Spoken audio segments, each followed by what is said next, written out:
అరే జాతర అంటే ఎవరైనా కొత్త బట్టలు వేసుకుంటారు, సెంట్లు కొట్టుకుంటారు, ఏషాలు వేసుకుంటారు. కానీ విశాఖపట్నం జిల్లా రాంబిలి మండలం దిమిలి కాడ ఇచ్చంత్రాల ఆచారం ఉన్నది కదా, చూడురి పెద్దోళ్ళు చిన్నోళ్ళు అంతా ఏపరీలలు పట్టుకొని బురదల ఎట్లా బొర్రకుంటా ఎగురుతున్నారో.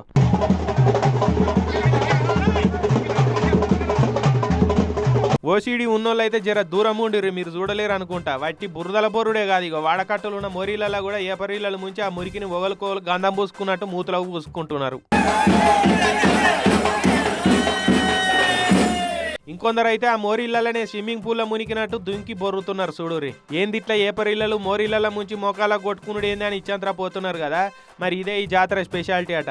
ఈ దిమిలి అనే ఊర్లో బురదమాంబ అనే దేవత ఉన్నది. అనుపు మహోత్సవం పేరు మీద ప్రతి 2 ఏళ్లకు ఈ బురదమాంబకు జాతర చేస్తారట. ఇక ఆ జాతరల పొద్దుగాల 4 నుంచి 10 దాకా బురదల బొర్రుకుంటా మోరీలో మునుక్కుంటా పొట్టు ఎగురుతారు అన్నట్టు.